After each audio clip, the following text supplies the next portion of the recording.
Koneksi antar materi relevansi perjalanan pendidikan nasional disusun oleh Aprilia Esti Chandra. Ki Hajar Dewantoro merupakan Bapak Pendidikan Nasional Indonesia yang berperan penting dalam transformasi perkembangan pendidikan di Indonesia, baik sebelum kemerdekaan maupun sesudah kemerdekaan. Beberapa peran transformasi Ki Hajar Dewantoro dalam perkembangan pendidikan di Indonesia. Pada masa sebelum kemerdekaan, beberapa peran Ki Hajar Dewantoro pada masa sebelum kemerdekaan yaitu Taman Siswa, pendidikan bagi perempuan, pendekatan pendidikan holistik, bahasa Indonesia sebagai media pendidikan. Berikut ini merupakan penjelasan peran Ki Hajar Dewantoro pada masa sebelum kemerdekaan. Yang pertama, Taman Siswa didirikan oleh Ki Hajar Dewantoro pada tahun 1922 yang merupakan sebuah gerakan pendidikan yang bertujuan untuk memberikan pendidikan kepada semua golongan masyarakat tanpa memandang status sosial maupun ekonomi. Kemudian yang kedua, Ki Hajar Dewantoro mendirikan sekolah khusus untuk perempuan. Hal ini karena Ki Hajar Dewantoro vokal dalam memperjuangkan hak perempuan. Selain itu, Ki Hajar Dewantoro juga melibatkan perempuan dalam pendidikan formal serta memperkenalkan kesetaraan gender dalam dunia pendidikan. Yang ketiga, transformasi pendidikan Ki Hajar Dewantoro mencakup pendekatan holistik yang menekankan pada aspek seni, karakter, dan keterampilan hidup yang tidak hanya menekankan pada aspek akademis saja. Yang keempat, Ki Hajar Dewantoro memperjuangkan bahasa Indonesia sebagai media pendidikan yang memiliki tujuan untuk mempersatukan bangsa Indonesia secara majemuk.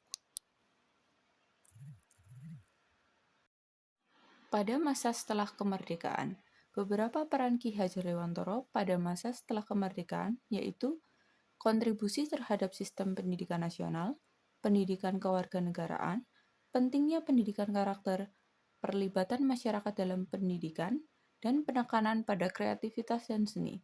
Berikut ini merupakan penjelasan peran Ki Hajar Dewantoro pada masa setelah kemerdekaan. Yang pertama, pendidikan dan kontribusi Ki Hajar Dewantoro menjadi dasar dari terbentuknya sistem pendidikan di Indonesia, baik setelah kemerdekaan, di mana pendidikan di Indonesia diarahkan untuk menciptakan warga negara yang cerdas, berbudi luhur, dan memiliki jiwa nasionalisme. Yang kedua, pendidikan kewarganegaraan yang diperkenalkan oleh Ki Hajar Dewantoro mendorong warga negara memiliki jiwa patriotisme, mengajarkan nilai kebangsaan dan rasa tanggung jawab sosial. Kemudian yang ketiga, Ki Hajar Dewantoro memperkenalkan konsep pendidikan karakter yang menjadi landasan utama dalam membentuk generasi muda Indonesia yang memiliki moralitas dan etika yang tinggi. Yang keempat, Ki Hajar Dewantoro menekankan pentingnya perlibatan masyarakat dalam proses pendidikan di Indonesia, sehingga dirancanglah sistem pendidikan yang berbasis kearifan lokal serta partisipasi aktif dari masyarakat. Yang kelima, penekanan pentingnya seni dan kreativitas dalam pendidikan karena menurut Ki Hajar Dewantoro, pembelajaran yang melibatkan aspek seni dapat memperkaya pengalaman pendidikan. Gerakan transformasi Ki Hajar Dewantoro telah memberikan fondasi yang kokoh bagi sistem pendidikan di Indonesia untuk pendidikan kreatif, inklusif, serta bernilai moral yang sehingga hingga saat ini terus mempengaruhi perkembangan pendidikan di Indonesia. Gagasan-gagasannya masih relevan hingga saat ini, khususnya pada kurikulum yang saat ini digunakan, yaitu kurikulum Merdeka, yang banyak menggunakan gagasan-gagasan dari Ki Hajar Dewantoro yang ingin merdeka bagi setiap peserta didik.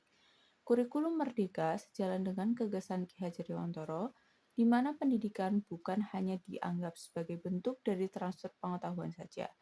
Peserta didik memiliki motivasi belajar karena merasa takut apabila memiliki nilai yang buruk, tetapi pada saat ini tidak lagi demikian. Peserta didik tidak hanya tertuju dengan angka dan penilaian pada saat ujian, akan tetapi peserta didik belajar berdasarkan minat yang dimilikinya. Penilaian tidak hanya melalui ujian ataupun ulangan, akan tetapi dapat menggunakan presentasi, penilaian berbasis proyek, penilaian perilaku peserta didik selama pembelajaran, dan lain sebagainya. Pada kurikulum Merdeka, peserta didik dan pendidik bebas menerapkan sistem pembelajaran yang akan diterapkan. Pada jenjang SMA khususnya, peserta didik dapat memilih mata pelajaran yang diminatinya sehingga tidak ada lagi penjurusan. Hal ini menunjukkan bahwa gagasan-gagasan Ki Hajar Dewantara masih berpengaruh besar terhadap sistem pendidikan di Indonesia.